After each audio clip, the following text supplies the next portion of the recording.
तक है, ईस्ट में कहाँ तक है और वेस्ट में कहाँ तक है। क्योंकि जो हमने आपसे पूछा वो भारत में हड़प्पन सिविलाइजेशन का जो पूर्वी इसके आगे नहीं है। अब कोई कलकत्ता चला गया, कोई बिहार चला जाए, इसका मतलब उसने ठीक से नहीं पढ़ा।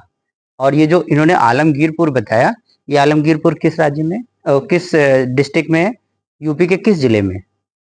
2 लोग हाथ खड़ा किए, 3 4, इतने लोग बैठे हैं, हाथ 4 ही लोग ने खड़ा किया है। कहो, अरे गलत बात है, मुस्कुराहट के साथ आंसर भी होना चाहिए है। हाँ बताइए, आप किसने हाथ खड़ा किया था? हाँ, नोएडा गलत जवाब है। हाँ, वेरी गुड, ये मेरठ में है। ठीक, कहने का हमने सिर्फ इसलिए पूछा आपसे कि जो आप जो भी पढ़ो उसका नोट्स जरूर बनाओ। सबसे पहली बात, कल के लिए नहीं टालना है। तैयारी अगर करनी है तो नोट्स तत्काल बनाना है। रात को 12 बज जाए चाहे 2, आपने इंडस वैली सिविलाइजेशन पढ़ा हिस्ट्री में, तो आप इंडस वैली सिविलाइजेशन का नोट्स प्रॉपर प्रिपेयर कर लीजिए। क्योंकि जब आप खुद लिखोगे तो वैसे 50% याद हो जाएगा, और उसके बाद फिर जो बचा हुआ है वो देन आफ्टर पढ़ लीजिए एक बार। लेकिन अगर आपने बनाया नहीं, ये लिखे हैं, अब ये कल मांग रही है हमको दे दीजिए, आपने इनको भेज दिया, तो वो उससे फायदा इनका तो होगा, इनका कुछ नहीं होगा। ठीक, तो इसलिए मैंने आपको एक छोटा सा उदाहरण दिया कि जैसे आप कोई भी चीज, एक वो भी पूछ लेते हैं कि जो हड़प्पन सिविलाइजेशन है नॉर्थ में कहां तक है, उत्तर में कहां तक? हाथ खड़ा करिए जरा, कितने लोग जानते हैं? हाँ बताइए, आप बताइए। मांडा, मांडा आपको पता है ये कहाँ है? आप क्लास रेगुलर कर रहे हैं, अब्सेंट होते नहीं, हमको कैसे पता चलेगा, हम तो आज ही आए। मांडा आपको पता है कहाँ है? ये गलत है, ये आप समझ लीजिए आप स्वयं को धोखा दे रहे हैं। हर घड़ी, हर मिनट, हर सेकंड, हर घंटा, हर दिन अगर आप लापरवाही करेंगे तो आप उतना ही पीछे जाएंगे। जितना आप अपने फोन के साथ, ऑक्सीजन के साथ प्यार करते हैं, उतना ही ज्यादा अपने सब्जेक्ट को फोकस अगर आपने फोकस हटाया तो फिर आप यही कहेंगे कि पेपर टफ आ रहा है, ओवर आ गया, लाइन ऑफ कंट्रोल से ज्यादा है। बार बार आपसे मैं इसलिए कह रहा हूं क्योंकि आपको बहुत गहराई में पढ़ना है, बहुत मेहनत करनी पड़ेगी, बहुत एकदम किताब पे दीवाने हो जाइए, मोबाइल से नहीं, यूट्यूब से नहीं।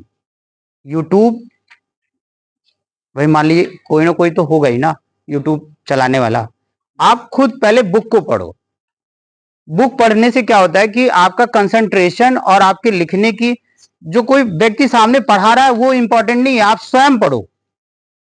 आप हिस्ट्री, एंशिएंट हिस्ट्री उठाओ, आप उसको जैसे स्टोरी पढ़ी जाती है वैसे पढ़ो। जैसे बहुत से बच्चे कहते हैं कि हिस्ट्री को हम कैसे पढ़ें, समझ में नहीं आती, बहुत बोरिंग है। जैसे साइंस के अभ्यर्थी हैं या कॉमर्स के अभ्यर्थी हैं, वो ये कहते हैं कि हम कैसे पढ़ें।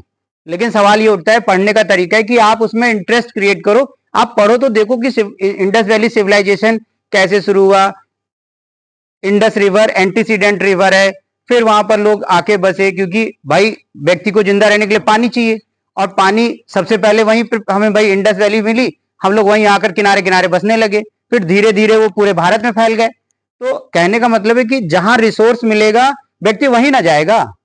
भाई आप क्यों यूपी में इतनी जनसंख्या है?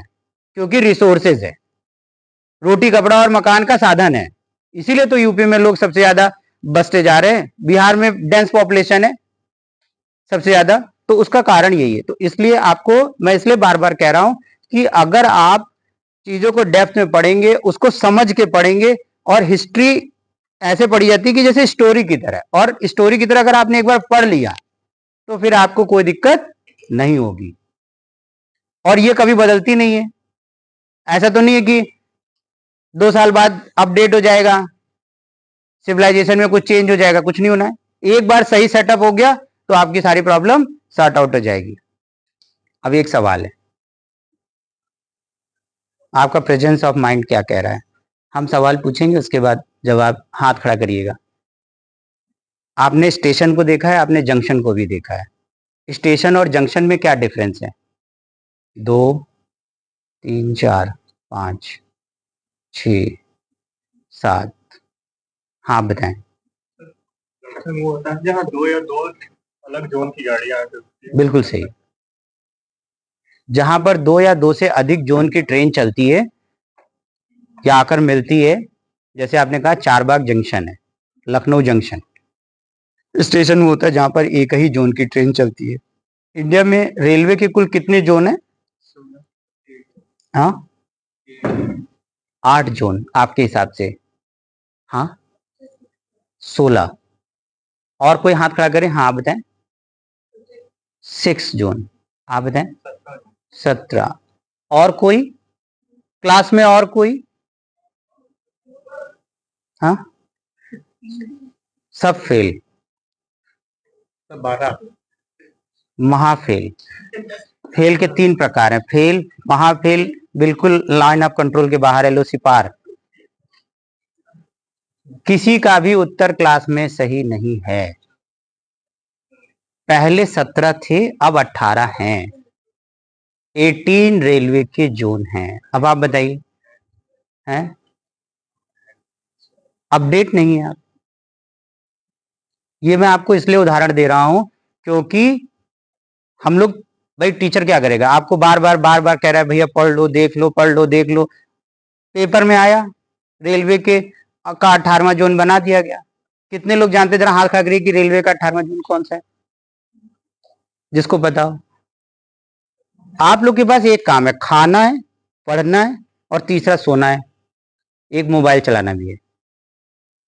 नहीं तो बुरा मान जाएगा वो भी। रेलवे का 18वां जोन कौन सा है? South east coastal railway.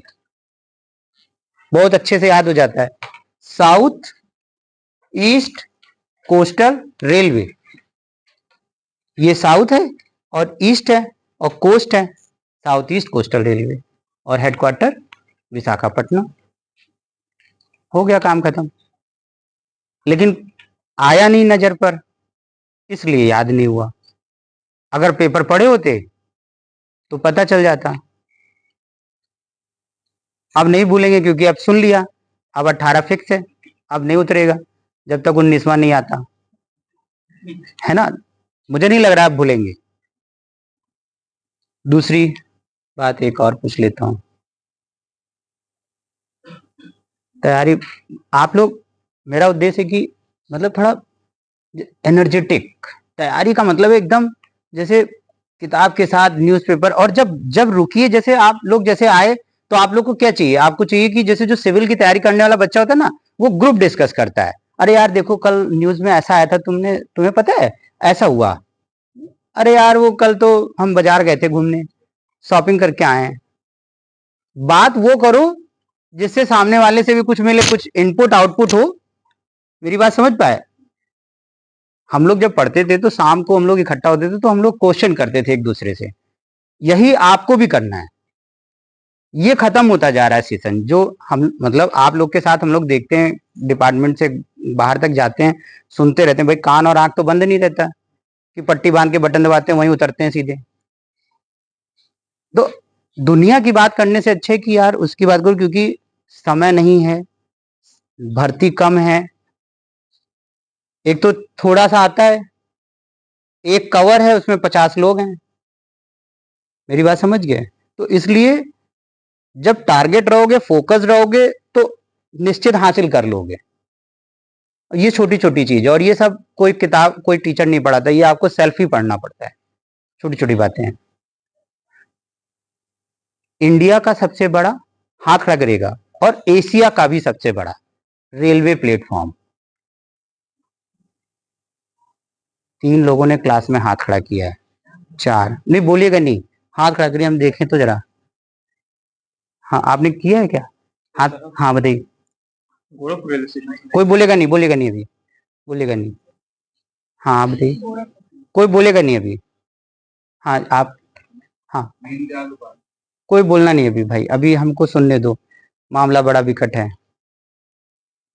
हम, हाँ आपने भी खड़ा किया था, दीनदयाल उपाध्याय। अच्छा अच्छा, और कौन है पीछे आपको छोड़कर? अभी अब आपसे बाद में बात करेंगे। अच्छा आपको याद नहीं आ रहा है? हाँ, और पूरी क्लास में इतने लोगों में कोई ऐसा अभ्यर्थी देखिए अब अपडेट नहीं है। ये मैं वो उदाहरण दे रहा हूं कि न्यूज़पेपर, हाँ देखिए न्यूज़पेपर अगर आप नहीं पढ़ोगे तो आप दो जगह से फेल होगे। पहला, क्योंकि जो तीसरा पेपर है मेंस का, उसमें करंट अफेयर के साथ क्वेश्चन आते हैं। उधर चौथा पेपर है, उसमें एथिक्स और इंटरनेशनल रिलेशन, और इसकी कोई सही कोचिंग नहीं होती। इसकी कोचिंग आप स्वयं है।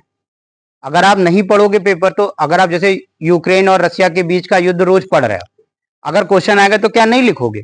200 शब्द इतना अच्छा लिखोगे कि शब्द और चाहिए होंगे आपको, और लिमिट होगी कि 200 से ज्यादा नहीं लिखना है। अब हम आपको यूक्रेन रशिया की पूरी हिस्ट्री बताएं, इकोनॉमिकल कंडीशन क्या है, सोशल एस्पेक्ट क्या है, ह्यूमन एस्पेक्ट क्या है, फिजिकल कंडीशंस क्या है, अदर कंट्रीज के उसके साथ क्या रिलेशंस हैं, ये सब कॉन्सेप्ट्स, और उस कॉन्सेप्ट के अकॉर्डिंग आपको आंसर राइटिंग करनी है, राइट? तो अपडेट नहीं है। फिर वही बात आ गई, कर्नाटक का हुबली, कर्नाटक का हुबली एशिया का सबसे बड़ा, अब गोरखपुर खत्म हो गया, और वो भी आज नहीं, 2 साल हो गए, 24 चल रहा है, 22.5 पे खत्म हो गया था, मतलब मिड 22 में, ठीक है? तो इसका मतलब कोई अपडेट नहीं है, सब लोग झोला उठाते हैं और आ गए, फिर झोला उठाए चले गए। न्यूज़पेपर नहीं पढ़ते हैं, ये बहुत बड़ी समस्या है। अभी आपको पता है नीति कमीशन चल रहा है, नीति कमीशन, नीति कमीशन के बारे में आपने सुना होगा, सुना है? कोई बोलेगा नहीं, नीति कमीशन, नीति कमीशन सुना आप? सुना है? अरे हाँ नहीं तो बोलिए, काला पानी थोड़ा ना होगा। काला पानी जानते हैं? एक मिनट रुकिए, काला पानी जानते हैं? काला पानी कहाँ है, इंडिया में है? ये भी नहीं पता। काला पानी आपको पता है? पहली बार आपने सुना? काला पानी आपको पता है कहाँ है? कोलकाता में काला पानी? अरे वहां सारे सागर बार, गंगा सागर एक बार, कलकत्ता में गंगा सागर है। हमारे हिंदू धर्म में कहा जाता है सारे सागर बार बार, गंगा सागर एक बार, और काला पानी अंडमान निकोबार, पोर्ट ब्लेयर, ठीक है?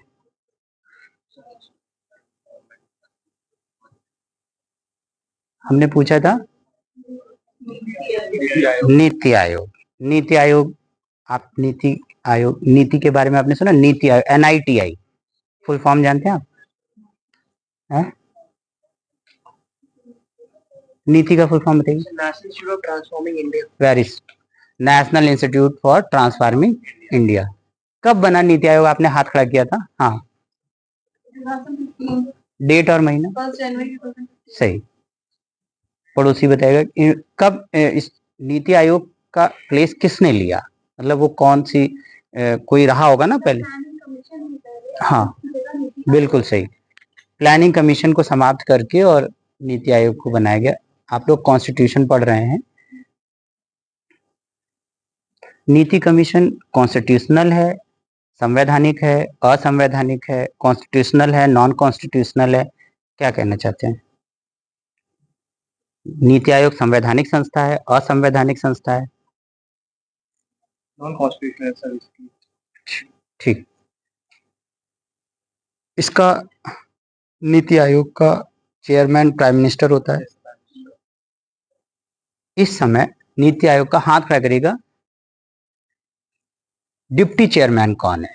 हाथ खड़ा करिए। तो सर, नीति कमीशन का, हाँ, सुमन बेरी सर। Very good. और सीईओ, हाँ, दिव्या सुब्रमण्यम। Very good.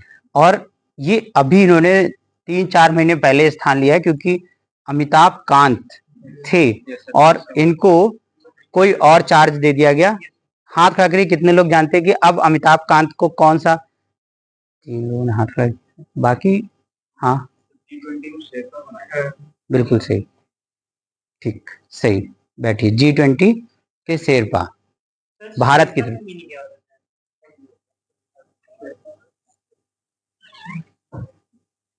हमने सिर्फ इसलिए ये सारी चीजें पूछी आपसे, क्योंकि हमें जो आपको बताना है कि न्यूज़पेपर, ये सब कुछ पेपर में लिखा है, लेकिन आप पेपर नहीं पढ़ रहे हो। जो क्लास में 4-5 लोग आंसर दे रहे हैं, वो कहीं ना कहीं कुछ पढ़ रहे होंगे, कोई मैगजीन खरीद रहे होंगे।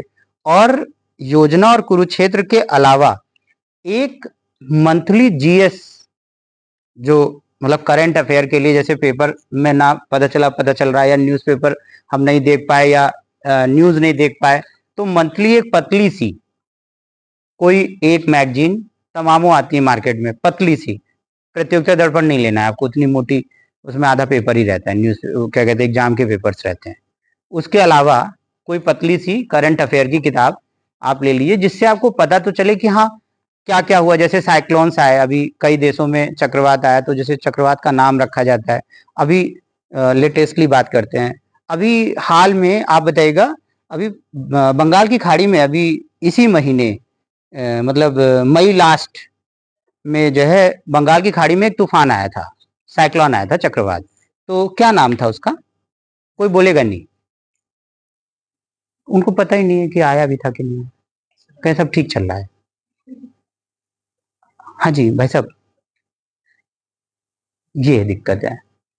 कितने लोग को पता है? जरा हाथ खड़ा करिए तो। 1 2 3 4, 4 लोग ही जान पाए भारत में, मतलब बंगाल खाड़ी में आया भी, लफड़ा भी हुआ, और उसके बाद चला भी गया। कहेंगे हमसे क्या मतलब है, ठीक है, सब ठीक सही चल रहा है। ऐसा ही रहेगा ना तो बहुत दिक्कत होगी। ये समझ लीजिए, डेली वेजेस पे जो रोडवेज में कंडक्टर काम करता है ना, 50 पैसे पर किलोमीटर के लिए रात पर लाइन लगाता है। एक बार बस आती है, उतरते हैं, फिर वही बस फिर बनारस जाती है। कभी अगर आपने रात में बस से सफर किया होगा, तो बस आती है और फिर खड़ी होकर इंतजार नहीं करती कि सवेरे जाएंगे, फिर इधर लखनऊ बनारस, लखनऊ बनारस, और फिर उसके बाद फिर बनारस लखनऊ चालू हो जाता है। 50 पैसे पर किलोमीटर, क्योंकि उसने शुरू में बहुत सोया था, तो अब नहीं सो रहा है। मेरी बात समझ गया? तो इसलिए अभी मैंने पूछा कि अभी साइक्लोन आया था, एक चक्रवात आया था, और न्यूज में रोज दिखाया जा रहा था, रोज पेपर में भी आ रहा था। और उसके बाद हमारे क्लास में 3 लोगों ने हाथ खड़ा किया है, बाकी लोगों ने हाथ नहीं खड़ा। कहाँ भैया, कहाँ थे आप? तो ये मतलब हम भी कल जैसे मान लीजिए आ गए तो लेट आ जाएंगे, आप लोग बैठे रहेंगे तो अच्छा लगेगा। तो बेटा कम से कम एक क्लास की, अगर जीवन में कुछ सीखना है तो टाइम से आओ, क्योंकि सबसे पहला इंपॉर्टेंट तो है कि टाइम के पंचुअल हो। जिस दिन टाइम के पंचुअल हो जाओगे तो हर चीज सिस्टम से चलने लगेगी। ठीक, चलो बैठो। कितने लोगों को पता है? जरा हाथ खड़ा करिए तो। चक्रवात का नाम 3 लोगों ने, पूरी क्लास में 3 लोगों ने। हाँ बताइए। हाँ, सिलोन, ये नाम नहीं है, सही नाम नहीं है। ये हमारा मॉनिटर रीड नहीं कर रहा है, पता नहीं बार बार टैं टैं कर रहा है, ये गड़बड़ है, वो जैसे डिटेक्ट नहीं कर रहा है। हाँ बताइए। रिहा कुछ नाम है, आर से है सर। आर से? हाँ, आर से सर। अच्छा बैठिए बैठिए। हाँ जी आप बताइए। हैं? रिवल, अच्छा हाँ, रीमल नाम है, बिल्कुल सही, रिमल, रीमल। कई जगहों पे रेमल भी लिखा हुआ है, तो रेमल कहिए या रिमल कहिए, ये सही है। और अब इसके 2 सवाल हैं। जैसे अभी पूछा गया कि हाल में बंगाल की खाड़ी से जो चक्रवात आया, वो ये कहाँ से उठा? तो बे ऑफ बंगाल से। पहला सवाल, क्या नाम है? तो रेमल। अब ये नाम जो है, हाथ खड़ा करिए कि ये नाम किस कंट्री ने दिया। ये आपको मैं बता दूं, जो कोस्टल एरियाज के देश हैं, इनका एक अपना समूह है और इन लोगों ने पहले से ही 30-35 नाम की लिस्ट बना रखी है और ये सीक्वेंस है कि मतलब जब अगला तूफान आएगा तो ये नाम रखा जाएगा। ये पूरी लिस्टिंग है, मेरे पास इसकी कटिंग रखी हुई है, पिछले साल आया था, तो उसमें 35 नाम है। तो वो जैसे पेपर में क्या होता है कि क्वेश्चन आएगा कि ये नाम किस देश ने दिया या कहाँ से ये चक्रवात आया, तो किस अरब सागर में आया, हिंद महासागर में आया, यहाँ आया। फिर क्वेश्चन आता है कि किसको हिट किया, किस स्टेट को हिट किया। तो पहला सवाल तो ये है कि बंगाल खाड़ी में हमने बता ही दिया। दूसरा सवाल है कि ये नाम किसने दिया, नाम किसने दिया, हाथ खड़ा करिए, कितने लोग जानते हैं? पूरी क्लास में कोई नहीं, एक। हाँ बताइए। गलत है। हाँ बिल्कुल सही, आप साइड सही बता रहे हैं। पढ़ो, कैसे ऐसे पढ़ोगे तो ऐसे, सपना देखा है तो उसको साकार करने के लिए जागो, तान के चद्दर सो नहीं।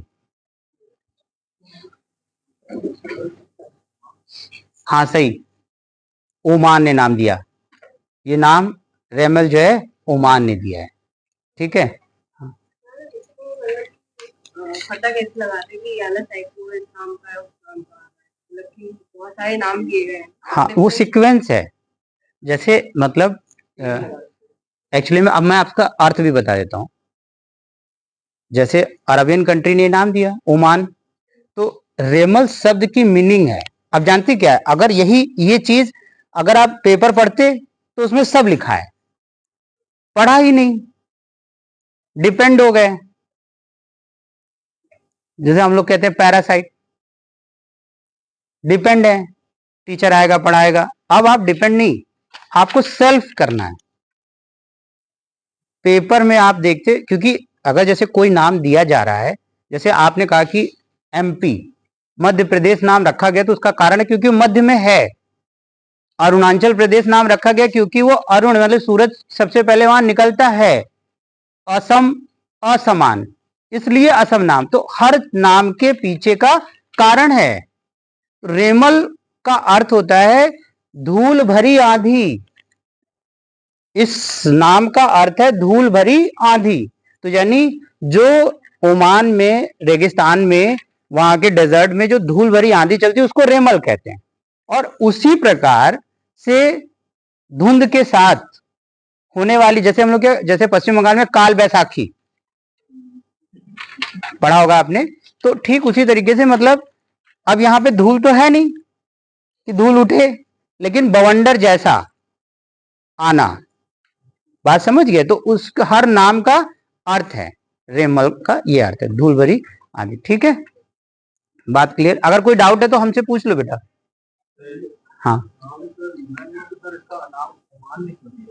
इसने कहा कि देव बंगाल में ये तूफान आ रहा है तो ओमान क्यों ना? आपको मैं बताऊं, बंगाल की खाड़ी, इंडियन ओशन और अरबियन सी, इन 3 देशों के साथ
इसको तो पहचानते ही हैं आप लोग, ठीक है,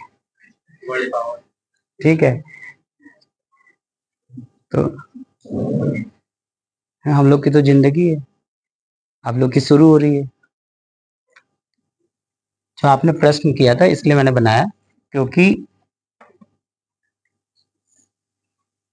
इसके बीच में कोई भी आएगा, बे ऑफ बंगाल, इंडियन ओशन और यहाँ अरबियन सी।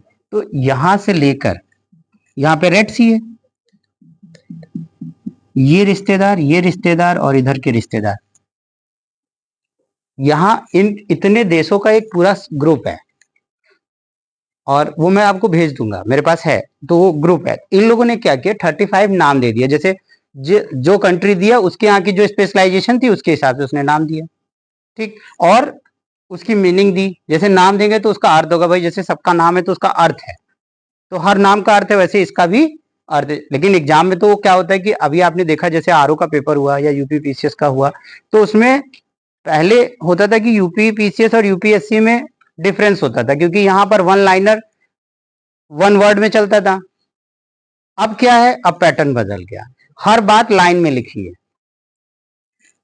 ए बी की व्याख्या करता है, नहीं करता है, ए बी सही है, बी सी सही है, सी डी सही है, सी डी ए सही है, समझ गए। तो कोई भी क्वेश्चन अब डायरेक्ट नहीं है, हर चीज को आपको डिटेल में पढ़ना पड़ेगा। तो ये जो आपने जैसे कहा कि सर ओमान ने क्यों दिया, अगर इधर से आता अरब सागर से, आपका कहना है कि सर अरब सागर से आता तो ओमान कहता, आया यहाँ से है, नाम यहाँ दिए। तो ये बात नहीं बेटा, बात ये कि जैसे जो लिस्ट है, जैसे आपने देखा होगा चारबाग स्टेशन पे टैक्सी पे नंबर होता है कि जैसे पहले इनकी गाड़ी जाएगी, इनकी चली जाएगी, फिर सेकंड नंबर, फिर थर्ड नंबर, फिर फोर्थ, ऐसे उन देशों का भी सीक्वेंस है। अब अगला जो नाम आएगा वो अगली कंट्री होगी और उसका नामकरण होगा, ठीक है। जैसे अब यहीं पर अगर हम आपसे ये पूछे,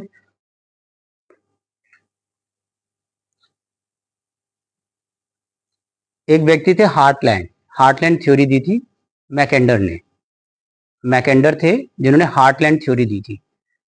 जैसे आज आप पॉलिटिकल सिस्टम पढ़ते हैं, जैसे आपने कहा कि बाउंड्री और फ्रंटियर, बाउंड्री और फ्रंटियर में क्या अंतर है, कोई बता सकता है आप में से? बाउंड्री और फ्रंटियर हिंदी में कहते हैं सीमा और सीमांत। हाँ, फ्रंटियर में यूजुअली वो नेचुरल बाउंड्री, क्योंकि हम लोग नॉर्थ वेस्ट फ्रंटियर प्रोविंसेस की बात करते हैं तो वहाँ ऐसे बिल्कुल एक पहाड़ों का, वैसे अफगानिस्तान से एक तरीके से इंडिया को वो जो ब्रिटिश इंडिया का करेक्ट प्लेस है। बहुत सरल भाषा में आपको बता दें, इंडिया और पाकिस्तान के बीच में जो तलवार की धार के समान एक लाइन, दैट इज बाउंड्री, एकदम एग्जैक्ट अकॉर्डिंग टू एनसीईआरटी। मतलब एक तलवार की धार के समान एक लाइन खींच दी गई, दैट इज बाउंड्री। और दोनों देशों के इस बाउंड्री के दोनों तरफ एक निश्चित डिस्टेंस, वो हमारी तरफ 10 किलोमीटर है, उनकी तरफ 5 किलोमीटर है, ये हमारी अपनी और उनकी है, जहां पे डिफेंस रहती है, ये डिफेंस लैंड है। ये इसलिए रखा जाता है, फ्रंटियर को इसलिए रखा जाता है, जिस पर ना एग्रीकल्चर होती है, ना यहाँ पर सेटलमेंट होता है। ये इसलिए रखा जाता है कि जिससे अगर कल को कोई किसी प्रकार का कोई विवाद हो जाए, वार हो जाए, तो हम यहाँ पर इसको सॉर्ट आउट कर सकें। भाई हमारी इनकी लड़ाई होगी तो हम यहाँ पर करें, जिससे ह्यूमन बींग्स को कोई इफेक्ट ना पहुंचे। बात क्लियर? इसलिए हम लोगों ने बाउंड्री, और जैसे स्टेट बाउंड्री है, फिर कंट्री बाउंड्री है, बाउंड्रीज को निर्धारित भी किया जाता है रिवर से, आप क्या कहते हैं लेक से, कई जगहों पर पाउंड से भी है, माउंटेन से भी है। हाँ, बाउंड्री होती है इसमें बांग्लादेश और इंडिया का डिस्ट्रीब्यूट चलता रहता है, तो उसको कैसे फिक्स किया जाता है? कभी कभी रिवर का फ्लो ज्यादा हो जाता है, हाँ, तो बाउंड्री चेंज हो जाती है, उसके बाद फिर डिस्ट्रीब्यूट चलता है। और जैसे इंडिया और पाकिस्तान के भी कुछ ऐसे बॉर्डर्स लाइन हाँ, जहाँ से रिवर से डिस्ट्रीब्यूट चलता है, तो वहाँ पे जैसे एक्चुअली में क्या होता है, सबसे इसका छोटा सा उदाहरण मैं आपको दूं। जैसे भारत और पाकिस्तान का जब 1947 में विभाजन हुआ, देश इंडिपेंडेंट हुआ, 1950 में हम रिपब्लिक हुए। इंडस रिवर एक एंटीसीडेंट रिवर है। एंटीसीडेंट का मतलब होता है कि ऐसी नदियां जिनकी उत्पत्ति हिमालय की उत्पत्ति से पहले हुई, ठीक। हिंदी में कहते हैं पूर्ववर्ती नदी। पूर्ववर्ती का मतलब ये नहीं कि पूरब से बहने वाली, पूर्ववर्ती मतलब हो गया कि जो हिमालय से पहले थी, क्योंकि हिमालय क्या है, न्यू फोल्डेड माउंटेन है, ठीक। आज भी उस उत्थान में है, ठीक, क्योंकि जो इंडो ऑस्ट्रेलियन प्लेट है वो नॉर्थ की तरफ शिफ्ट हो रही है, ठीक। यहां तक हमने आपको इंट्रोडक्शन दिया कि थोड़ा सा आपको पता चल जाए। अब इंडस रिवर जैसे बह रही है, तो 1950 के बाद क्या हुआ कि भारत के प्रधानमंत्री 1960 में 1960 में पंडित जवाहरलाल नेहरू ने पाकिस्तान के प्रधानमंत्री के साथ एग्रीमेंट किया, जिसको हम लोग कहते हैं इंडस टेरिटरी, इंडस टेरिटरी, ठीक, सिंधु जल समझौता। क्यों किया? क्योंकि अब समस्या ये थी कि हमारे आपके बीच में विवाद चल रहा था, लेकिन अब नदी को तो हम नहीं रोक सकते। अगर हम रोक भी लें थोड़ी देर के लिए, जैसे बीच में अभी आपने देखा होगा कि निर्मला सीतारमण जी ने ये कई बार स्टेटमेंट, जब पाकिस्तान की सेना ने कुछ गड़बड़ किया तो उन्होंने स्टेटमेंट दे दिया कि हम नदी का पानी रोक देंगे, लेकिन कहना, कथनी और करने में बड़ा अंतर है। नदी में फ्लो बहुत तेज है, और सबसे बड़ी चीज है आप यूटिलाइजेशन कहाँ करेंगे। अगर आपने मान लीजिए थोड़ी देर के लिए रोक भी दिया, तो सबसे पहली चीज है कि हम यूएनओ के साथ, यूनाइटेड नेशन ऑर्गेनाइजेशन के देशों के ग्रुप में हैं, और ये इसलिए ऑर्गेनाइजेशन बनाएगी कि हम पूरी कंट्री को एक साथ लेकर चलें। बात समझिए, जैसे कई बार होता है कि पाकिस्तान के साथ कोई बात होती है तो यूएनओ कहता है कि मैं तुम्हारा साथ नहीं दूंगा, बाद में अगर तुमने गड़बड़ किया तो मैं तुम्हारा साथ नहीं दूंगा। तो इसलिए, क्योंकि कभी हमारे यहाँ अच्छा होगा, कभी हमारे यहाँ खराब होगा, तो हमको मदद भाई हम किसी से लेते हैं, किसी को देते हैं। ठीक उसी तरीके से जब विवाद उठा कि भाई हम पानी कितना खर्चा करें, कैसे दें, एक तरफ तो हमने बंटवारा किया है, ऊपर से फिर अब पानी का विवाद शुरू हो गया। तो 1960 में ये टेरिटरी हुई, और जिसमें हमने कहा कि 80% पानी पाकिस्तान यूज करेगा और 20% पानी भारत यूज करेगा। उस पर भी ये हुआ कि पंडित जवाहरलाल नेहरू ने गलत कर दिया कि बताओ 80% उनको दे दिया, 20 हम कर पानी का। वहां पर झेलम आपके पास, चिनाब, रावी, व्यास, सतलज, जम्मू में ऑलरेडी 5 लोग हैं, इरिगेशन है नहीं। 2-3 बगलिहार, दुलस्ती, सलाल, चिनाब नदी पे 3 डैम है, झेलम पर 1 है, तो किशनगंगा और वो, तो कहने का मतलब है यूटिलाइजेशन नहीं है, और पानी बहुत है, ऊपर ग्लेशियर है। भाई जो जैसे हमारे नॉर्थ इंडिया में जो जितनी भी नदियां हैं उनमें 12 महीने पानी रहता है, ड्यू टू रीजन, क्योंकि गर्मी आई, ग्लेशियर पिघल गए, फिर जाड़ा आएगा, फिर ग्लेशियर बन जाएगा। साउथ इंडिया में क्या है? साउथ इंडिया में केवल कावेरी एक ऐसी नदी है जिसमें दोनों मानसून का पानी रहता है, नॉर्थ ईस्ट मानसून और साउथ वेस्ट मानसून। ये क्वेश्चन भी पूछा जाता है कि साउथ इंडिया की वो कौन सी रिवर है जिसमें दोनों मानसून का पानी रहता है, तो कावेरी में। बाकी नदियां जब तक पानी मानसून आया तब तक चला, और जैसे मानसून गया सब मामला खत्म। मेजर रिवर में गोदावरी, कृष्णा, तुंगभद्रा और कावेरी, यही 4 बच जाती है, बाकी सबका पानी खत्म हो जाता है, क्योंकि प्लेट्यूज के बीच से बहती है और इतनी गर्मी है कि सब इवोपरेट हो जाता है, तो पानी बचता ही नहीं। इसीलिए जो साउथ इंडिया में जो इरिगेशन सिस्टम है वो आपका या तो वेल से है और या तो पाउंड से है। हम लोग के यहाँ कैनाल और ट्यूबवेल से है, हम लोग के यहाँ नहरें बहुत हैं, कैनाल्स बहुत हैं, वहां पर ऐसा कुछ भी नहीं। बात समझ गए? तो वो जो ये अब जैसे रावी कहीं से निकली वहीं क्रॉस कर रही है, या आपके चेनाब गई है, तो ये सब जो नदियां निकलती हैं, तो जैसे वो छोटा छोटा डिस्ट्रीब्यूट है। जैसे हम लोग के यहाँ गाँव में होता है कि ये हमारे खेत के आगे आ गए, अब ये हम इन्होंने मेड़ काट दी, ये लैंड इश्यूज छोटे छोटे हैं। साउथ इंडिया में जैसे कावेरी जल विवाद चल रहा था लगातार, अब खत्म हो गया, अब नहीं है, डिस्प्यूट खत्म हो गया। तो वो ये छोटे छोटे हैं जो धीरे धीरे अभी सब समाप्त हो जाएंगे। ठीक, तो कहने का मतलब है कि आप अगर उसको प्रॉपर वे में, अगर आप चीजों को पढ़ें, चीजों को प्रॉपर वे में समझें, तो निश्चित है कि आपका कभी गड़बड़ नहीं होगा। ये छोटी छोटी चीजें हैं जो आप लोग ध्यान नहीं देते। जैसे ज्योग्राफी में ही आप पढ़ रहे हैं, हिस्ट्री के साथ आपने पढ़ा, अभी जैसे ज्योग्राफी में आप पढ़ते हो, कोई भी चीज आप पढ़ रहे हो तो उसको डिटेल में पढ़ो, उसका 200 शब्द में, 250 शब्द में उसको लिखो, और लिख करके वाइट पेज पर लिखो और अपने पैकेट में रखते जाओ। जब खुद और किसी भी चीज को प्रेजेंट करने के लिए हाइपोथेटिकल मैप ड्रॉ करो।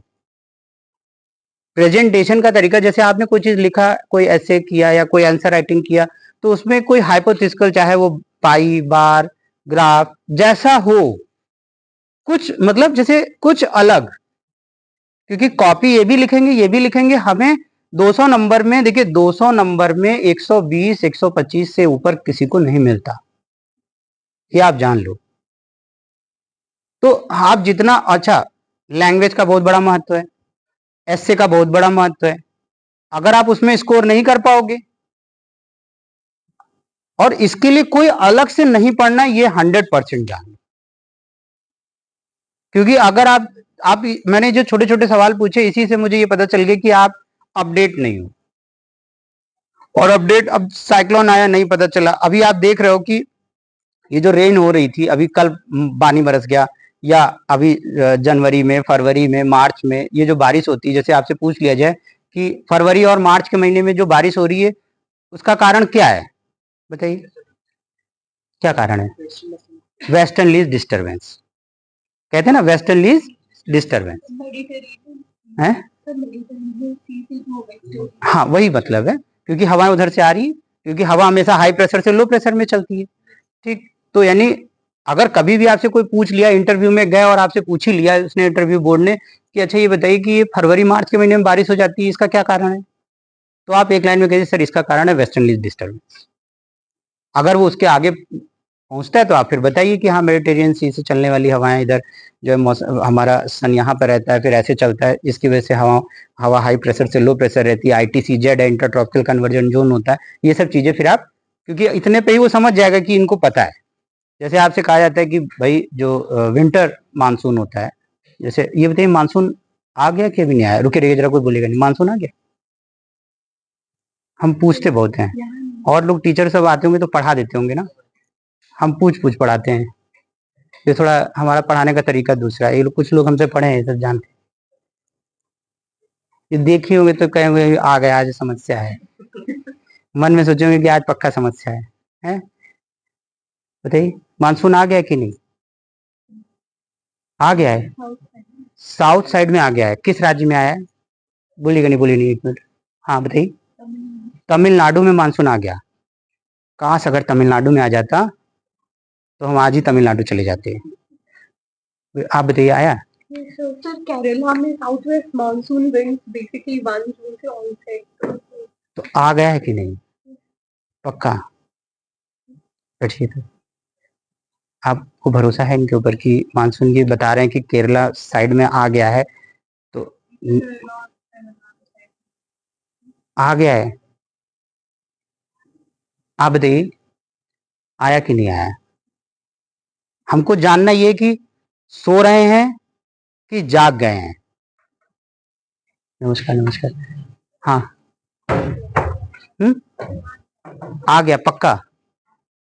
क्यों भाई, है? अभी नहीं आया है, अभी आधे बोल रहे हैं आ गया है। कितने लोग आ गया में हाथ खड़ा कर रहे हैं, जरा बताइए। बस इतने ही लोग सही हैं, और जो लोग हाथ नहीं खड़ा किए, जो लोग कह रहे हैं कि अभी नहीं आया, कार्ड दें, कार्ड बुलाने का क्या। और जो लोग तमिलनाडु बताएं वो थोड़ा सा देख लें।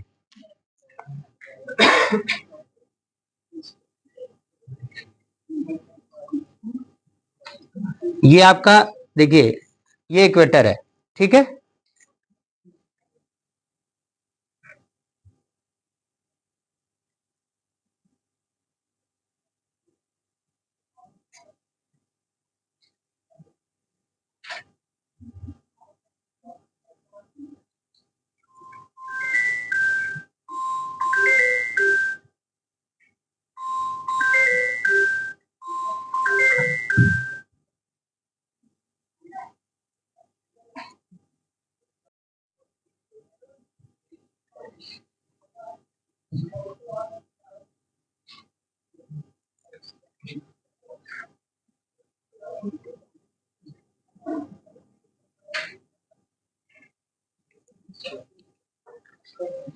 ये ट्रेड विंड है, ट्रेड विंड है। दो तरह की विंड्स होती है, एक होता है ट्रेड और एक होता है लोकल, ठीक, एक होता है परमानेंट और एक होती है लोकल। ठीक, परमानेंट का मतलब होता है ट्रेड, वेस्टर्न लीज और पोलर विंड, ठीक है, व्यापारिक पौने, पछुआ पौने और ध्रुवी पौने, ये तीन जो है परमानेंट है। परमानेंट का मतलब स्थायी व्यवस्था है, जैसे कहते हैं नौकरी परमानेंट, वो कोई हटा नहीं सकता, यही तो चाहिए। उसका काम नहीं करेंगे फिर सोएंगे आराम से। उसी तरह से ये 12 महीने ये ऐसे ही चलती है, ये कभी हटती नहीं, ट्रेड, वेस्टर्नलीज और पोलर। बस क्या होता है, प्रेशर बेल्ट शिफ्ट होती है, क्योंकि सन जब नॉर्दर्न हेमिस्फीयर में होता है या सदर्न हेमिस्फीयर में तो प्रेशर बेल्ट शिफ्ट हो जाती है। तो ये जो लोग तमिलनाडु बताएं, केवल उनके लिए मुझे स्पष्ट करना है कि क्यों तमिलनाडु नहीं होता। क्योंकि जब ये कोरियोलिस लॉ और फेरल लॉ, दो कोरियोलिस लॉ, फेरल लॉ की वजह से नॉर्दर्न हेमिस्फीयर की हवा अपने राइट साइड और सदर्न हेमिस्फीयर की हवा अपने लेफ्ट साइड मूव कर जाती है। ठीक, अगर आपसे पूछा जाए कि ये कोरियोलिस लॉ आया कहां से या फेरल लॉ आया कहां से, तो rotation of the earth, revolution of the earth. ठीक, बात क्लियर है। ठीक, तो अब क्या होता है, ये जो विंड है ना, ये अब ये ऐसे मूव करेगी, तो अब ये यहां पे इससे टकराएगी, यानी केरल के तट पे। तमिलनाडु के तट पे नहीं टकराई ना, आप देखिए टकरा रही है, नहीं टकरा रही। अब होता क्या है, नहीं टकराई, केरल पे टकराई। अच्छा, एक और बात है, यहां से लेके यहां तक है, सबसे पहले केरल में ही क्यों टकराए, कोई रिश्तेदारी तो है नहीं यहां। लेकिन होता क्या, क्योंकि अर्थ अपने एक्सेस पे 23.5 पर झुकी हुई है। अगर अर्थ झुकी ना होती तो ये हो सकता है कि गुजरात से टकरा जाए जाके, लेकिन जब हिट करता है तो सबसे पहले केरल पे, क्योंकि ये हल्का सा ऐसे। बात समझ में आया। तो तमिलनाडु का उत्तर कभी नहीं देना है, क्योंकि जब भारत में मानसून एंटर करता है तो इसीलिए, क्योंकि इंटरव्यू में भी अगर कभी आपसे पूछ लिया कि क्यों केरल में ही टकराता है, गुजरात, कर्नाटक, सबसे पहले केरल को ही क्यों, तो क्योंकि उसका अर्थ का अपने एक्सेस पे झुका होना है, जिसकी वजह से वो जाकर हवा वहीं पे टकराती है। बात समझ में आई। और इधर इधर क्यों नहीं होता, क्योंकि अब ये जो हवा है ना, ये ऐसे निकल जाती है। अभी आप टीवी में देखेंगे, वो दिखाएगा कि असम में भारी बारिश हो रही है, अरुणाचल में तबाही आ गई, फिर पश्चिम बंगाल में मामला बड़ा गंभीर है, क्योंकि जैसे जैसे जो है आगे बढ़ते जाएंगे वैसे वैसे मानसून क्या होता है, कमजोर पड़ता जाता है। हम लोग क्या कह रहे हैं, सब जगह बारिश हो रही है, हमारे यहाँ हो नहीं रही, हमारे यहाँ हो नहीं रही। कैसे होगी हमारे यहाँ, क्योंकि ये यहाँ पर क्या है, अराकान योमा, जो भारत और म्यांमार के बीच। ठीक, अगर अराकान योमा ना होता तो पता है क्या होता, ये जो बंगाल की खाड़ी से हवा उठ रही है ना, ये सीधे चली जाती ईस्टर्न चाइना सी की तरफ जाती है, लेकिन क्या होता है, यहां टकराने के बाद ये ऐसे घूम जाती है, जिसकी वजह से सबसे ज्यादा बारिश कहां हो रही है, नॉर्थ ईस्ट में।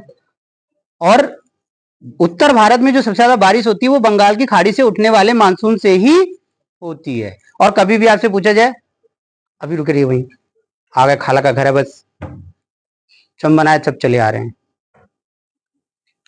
और फिर जब जो है क्या कहते हैं, मानसून मूव करता है, तो जैसे पूछा जाता है कि उत्तर प्रदेश में सबसे अधिक बारिश, तो यूपी में जब भी कभी पूछा जाए कि यूपी में सबसे ज्यादा बारिश किस मानसून से, तो बंगाल की खाड़ी से उठने वाले मानसून से। ये नहीं कहेंगे कि साउथ वेस्ट मानसून से। ये क्वेश्चन कई बार पूछता है कि उत्तर प्रदेश, जैसे यूपी स्पेशल का क्वेश्चन आ गया कि यूपी में सबसे ज्यादा बारिश किस मानसून से, तो इसका आंसर है बंगाल की खाड़ी से उठने वाले मानसून से। ये नहीं कि आप कहेंगे साउथ वेस्ट मानसून से। बात समझ में आ गई। क्योंकि हवा जब यहाँ से उठती है तो ये गर्म है, यहाँ पहुंचेगी, पानी बटोरेगी, यहाँ टकराई, यहाँ बारिश की। अब जैसे जैसे आगे बढ़ेगी वैसे वैसे कमजोर होती जाएगी ना, क्योंकि पानी गिरता जा रहा है, गिरता जा रहा है, गिरता जा रहा है। तो पहुंचते पहुंचते इसीलिए वेस्टर्न यूपी तक मामला ठप हो जाता है। इसीलिए आगरा, मथुरा, ये सब बेचारे इंतजार करते करते ही सो जाते हैं और बहुत थोड़ी बारिश हो पाती है। समझ गए। इधर जो होती है, जब यहाँ गुजरात और महाराष्ट्र पहुंचते हैं तो ये अरावली के इधर उज्जैन और इधर बारिश होती है, तो थोड़ा बहुत छींटे आ जाते हैं, लेकिन प्रॉपर बारिश जो होती है वो ऐसे चलती है। इसीलिए जो है मानसून जैसे जैसे बढ़ता जाता है वैसे वैसे कमजोर होता जाता है। बात समझ गए। अब आप पूछिए। ठीक, वो बीच में फिर वो हो जाता है ना, ब्रेक हो जाता है कि ठीक। तो अब आज की सेवा यहीं तक। ठीक।